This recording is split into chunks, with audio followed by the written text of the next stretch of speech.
Are we Zoom? All right, looks like we're live on Facebook.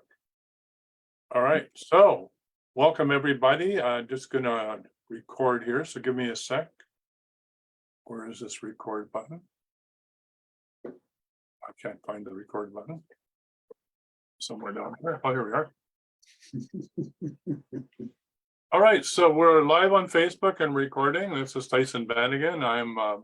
I'm just a character, I guess. And this is Charlie Riverman, an Earth Angel, and we're here for the next probably 30 minutes to just talk about what's happening on planet Earth, both personally and collectively, as we go through this massive change and transformation. And the name of this show is Shifting Paradigms. Because that's what this is about. Well, the way we see the world, the structure we live in, how we view it is a paradigm, and paradigms are held together by common beliefs. And as we look at the world today, it really are common beliefs that hold us together as a society, both individually and collectively. Wow, are they ever shifting? And what was returning to normal, there is no returning to normal. So let's just start the show. Lots happening. And we're both, we're just talking previous to the show and saying how grateful we are, which seems sort of strange when in the midst of all this chaos. How can we be grateful?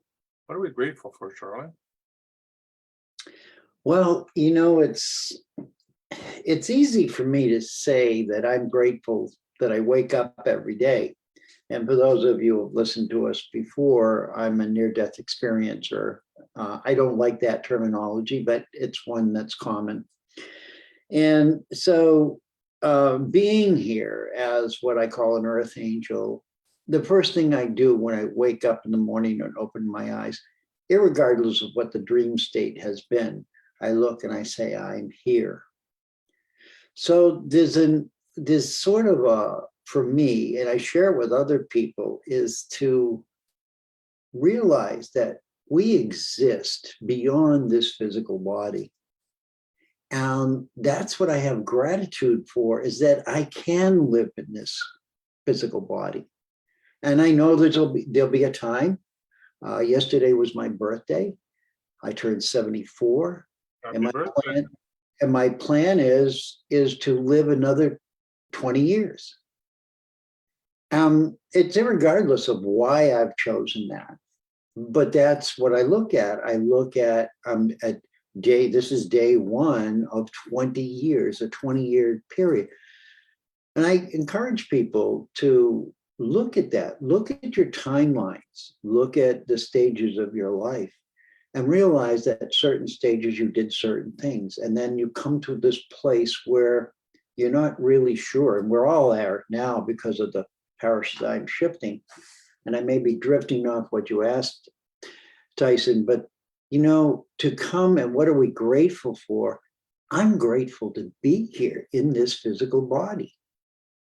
Yeah, I think that's a good way to look at it. I mean, we know, both of us know that we put our hand up for the assignment to come to planet Earth at this time for this major shift that's underway, and that we're part of this change and transformation. So, and that we chose front row seats. So it's not surprising that we get to witness the chaos around us. But in this midst of this, both of us are finding a sense of peace and tranquility. And I guess it's just because we're becoming more at home in who we are and why we're here. And like you said, grateful that we're alive this day and the sun is shining and it's unfolding in our world with peace and calm, even though the rest of the world around us seems to be in chaos. And so really on this call, and we'd love for you to phone in and have a conversation with you if you want. It's toll free in North America, 1-866-369-7464 or 1-866-Dowsing. And go ahead, give us a call and we'll have a chat.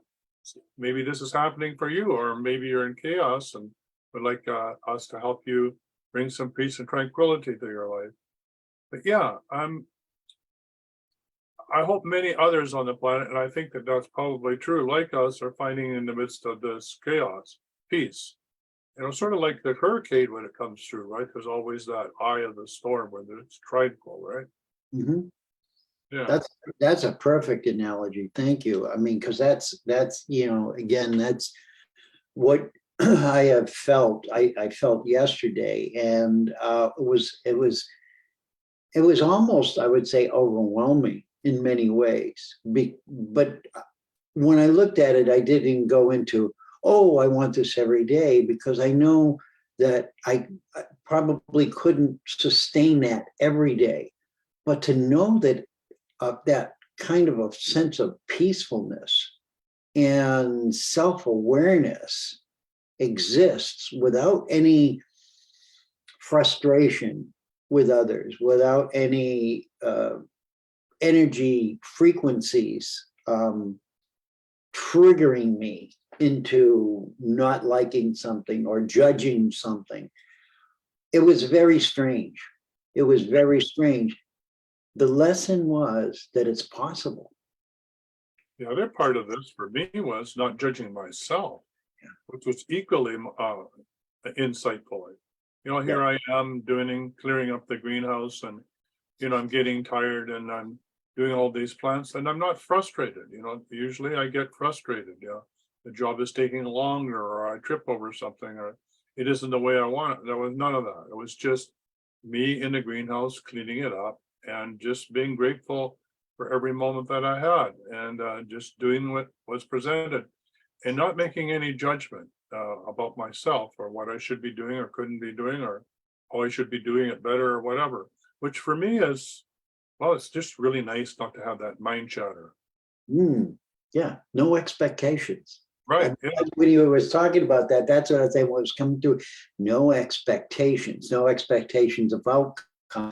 No, just not trying to live in the future before it happens and try to fix it or align it, and that was just an amazing awakening part for me, was to say, I have the capability to be in this and to know that I'm in this, and that if I can do it, if it can happen today, it will happen again and again and again and again. It's just choosing to look for those moments where the world has entrained us. If you have those moments, you're worthless. Yeah, absolutely. And what you're saying is absolutely key. It's the choice. It's choices. We have a choice in every single moment.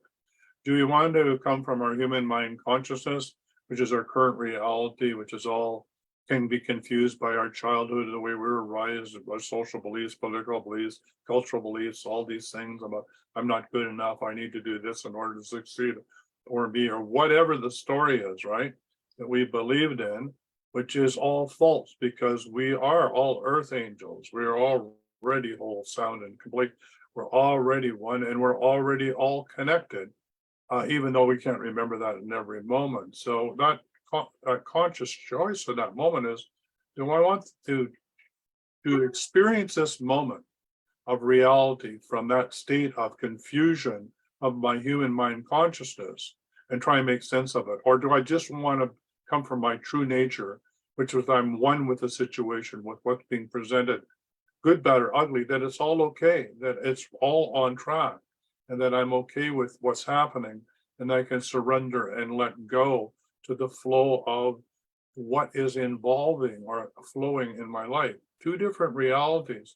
One is correct in the fact that it's really who we are, and the other is a fabrication from our egotistic mind that wants us to survive and feels it needs to protect us. And the only way that we could survive was that we had to react strongly to this or that or stimulus, right? So we're sort of still living from our reptilian mind, like reacting to everything.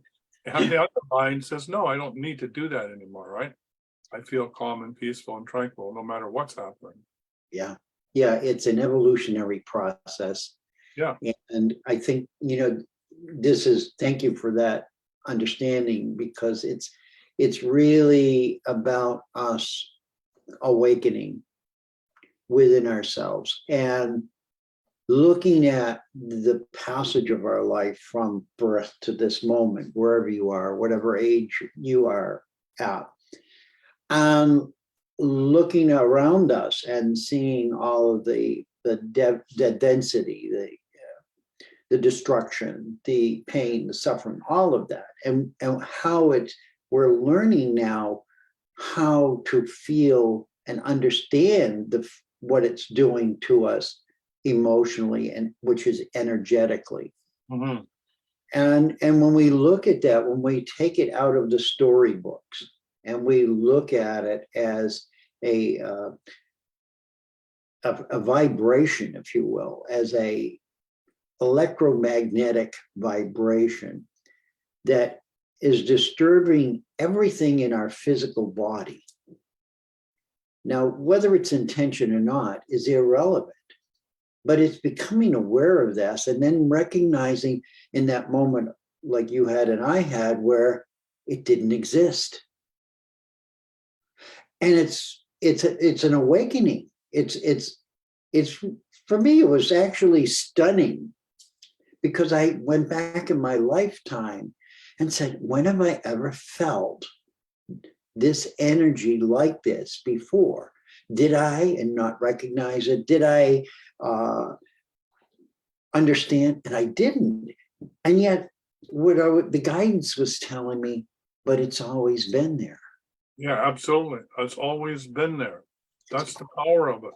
Right. And what you said, is what else in my life, when else have I in my life have I felt that?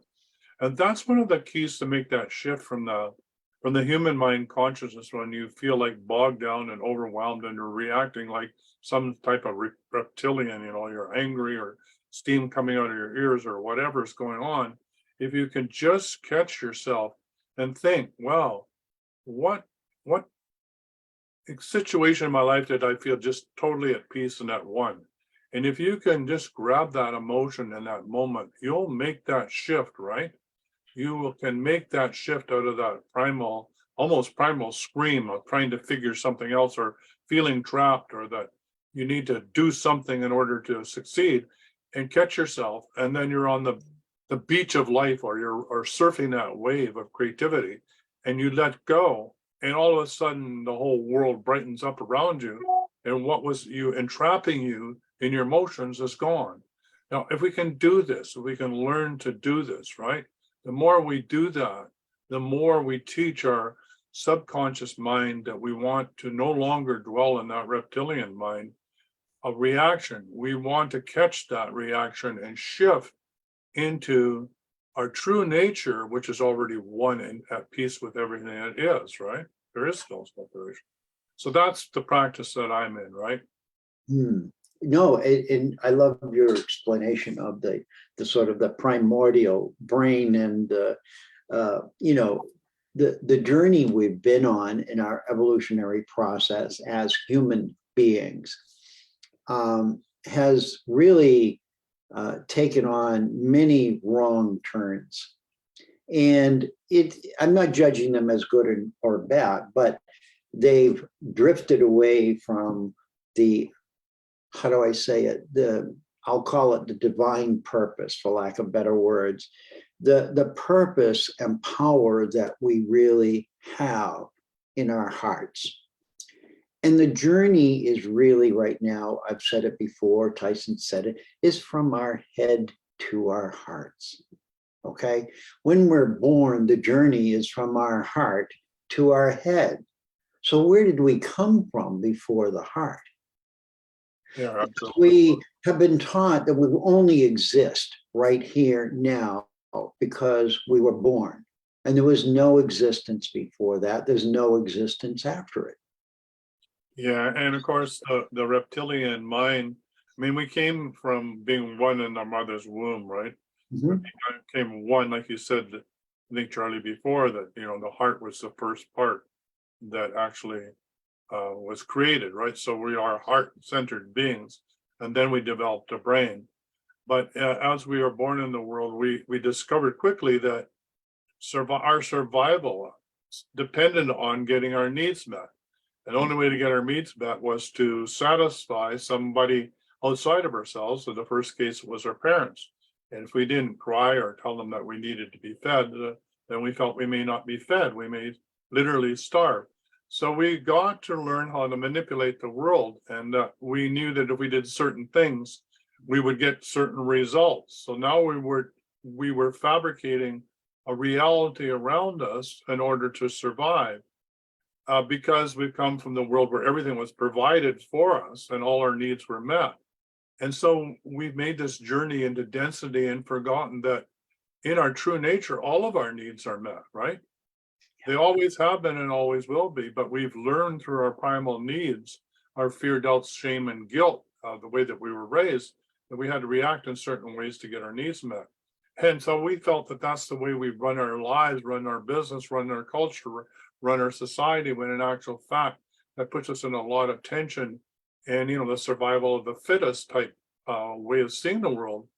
And therefore, we're now in competition, which is what's happening on the planet. When in actual fact, when we let go of all that and get out of our fear, and that there's nothing to, we're not trying to conquer each other, and come into that oneness, then there's a peace and tranquility, and it becomes less effort, and we are taken care of, both individually and collectively, I might add.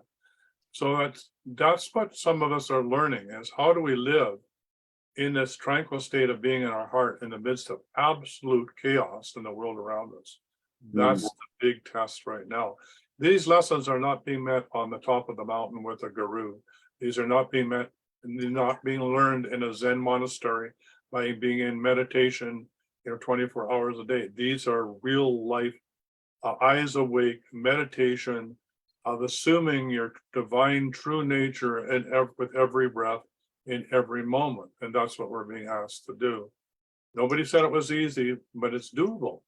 And look at Charlie, you can just end up with a big smile. Like, what could be better than that? You've said it so elegantly. I couldn't even put those words to it, because your flow was just, it was from the heart. You didn't have to think about it. And so those of you who are listening to this, listen to the way Tyson speaks. Listen to the way I speak. We do not prepare for these talks.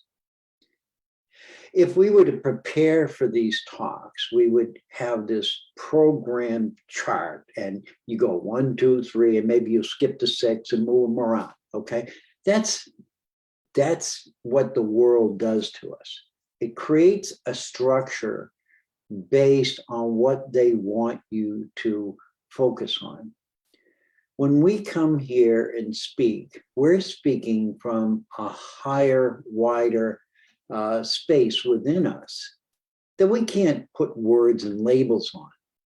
We'd like to be able to sell it to you. I mean, why wouldn't we?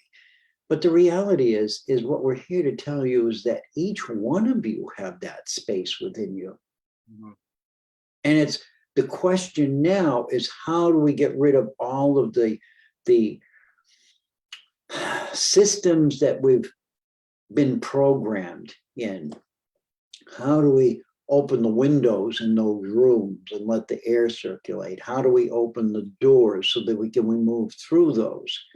And again, I'm talking visually in our minds. How do we start coming back into our minds and saying, oh, well, here's an idea that certainly could be taken to the dumpster. Or here is a teaching that forced me to eat some kind of some foul food. Yeah, I think I'm going to jump in and because this is really key, that the brain wants to figure this out, like what's good, what's bad, what do I need to do? And we have this belief that something's broken, something needs to be fixed. If I take one more course, if I study one more thing, if I just learn this or that, then I'll be okay. And so we have our current reality right here where there's this like, oh, I'm broken. And over here we have our creative true nature where everything's whole, sound, and perfect. We were born that way. That's our divine gift as we incarnated on the planet. That we have the superpower of our conscious creation to create the world we want in, but we're stuck over here creating chaos because we think we have to do it from our mind, that we have to figure it out that somehow we're broken, and unless we can fix it, we don't deserve to be over here. And so we make this chaos, and then there's this dynamic tension between these two worlds that, well, I think I got this course is going to get me there, or this is meditation is going to get me there. But this dynamic tension of, oh, geez, it didn't work. Oh, I feel terrible, or whatever pulls you back. And now you're in this endless cycle. The way to stop that is leave that alone, right? You're not broken. There's nothing to fix. Okay? If you keep doing that, you're going to go around in a circle. Step over here, breathe, and be who you are, which is, how do you feel when you're one with all that is, which is what Charlie opened this whole conversation with. Well, what it feels like in that day when we're one with everything and the sun is shining and you're with that brilliance inside of yourself, just letting it all flow. And when you let it all flow, you're divinely guided, you're in the right place at the right time, synchronicity occurs, the next step becomes obvious, and it becomes effortless. We're over here, it's all chaos and I got to figure it out, and it's we're going to hell in a handbasket. That just, it's exhausting. I've lived my whole life over there, right? My whole life over there. It's only recent that I can remind myself I do have this choice in every moment, that I can allow myself to be okay in this moment, that I can be one with everything, and I can let all that stuff go. So that's what I'm working on, and I hope others choose to do it in their lives as well. Yeah, it's a choice. You really have a choice. You really do have a choice. It's an important key. Choice is the key word, I think, Tyson. And many of you understand that at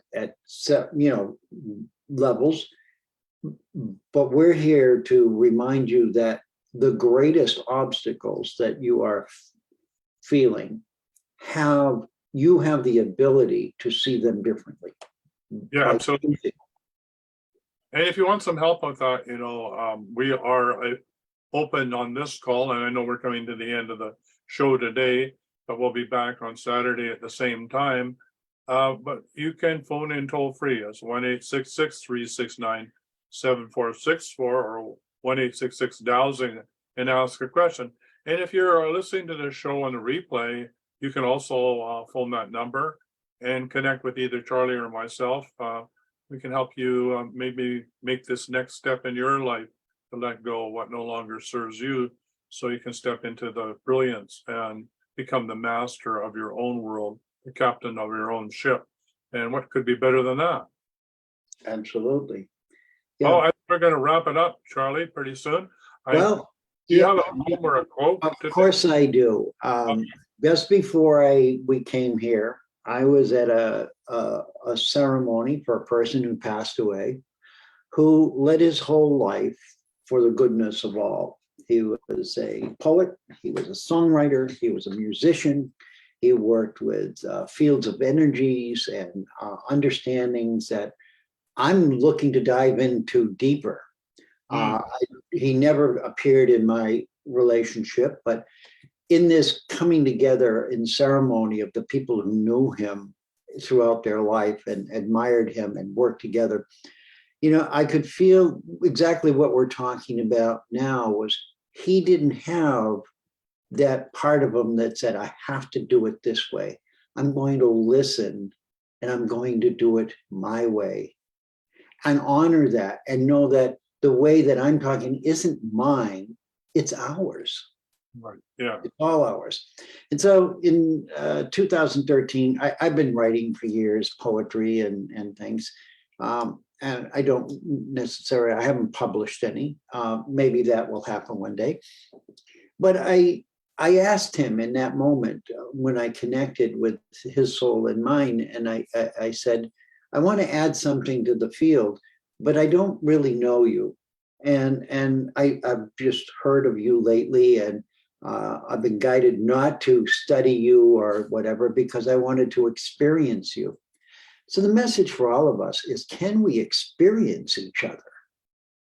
Because we can read about somebody but can you experience? Can you take that energy and experience it? So even though he's crossed over and all of these people were there to celebrate his life, He was there. He was present. You could feel his presence. And he had me rewrite what I wrote 12 years ago, whatever, and 10 years ago. And I will read it to you. And it's just an amazing thing that Why don't you name this individual?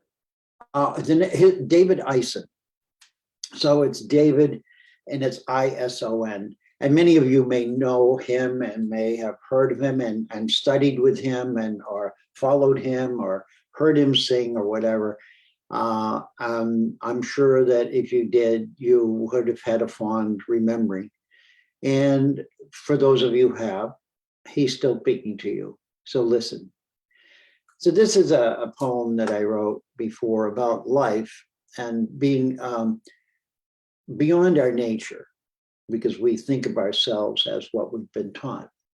And so let me move this over so I don't have to look to the side. Okay.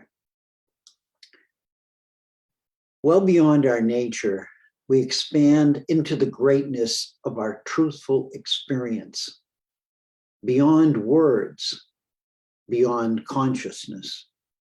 Here in our greatest form, there is no form at all, but the potentiality of all formation. The gateway is our heart. We are the gatekeepers. The eyes of this world are upon our every move. Let us unlock it now, keeping it open for all to follow.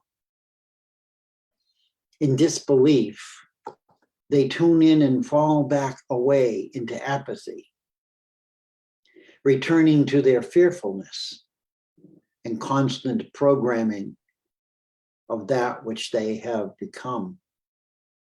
In their perceiving of us, perhaps they will know themselves and awaken and change. Without us, let us not imagine. Allow yourself to feel those words and know that what it's talking about is we in our sovereignty, each one of us are precious. And it's only by coming back and recognizing that the gifts that we have to offer to the world, will we be able to change the world. Absolutely. Trust who you are. Well, thank you, Charlie. Bless you. Everybody, this is a wrap. May you have a day and even a week of joy and comfort and guidance. And we'll be back again next Saturday at the same time. It's 3 p.m. Pacific. And Charlie, what time is it for you? It's 6:30 right now here over in the East Eastern. Coast. Yeah, so that we're talking from two sides of the coast, bringing unity between those of us in the north in Canada and those in the south in the United States. What could be better than that? Yeah. So Charlie, next week, thank you ever so much. Bye for now.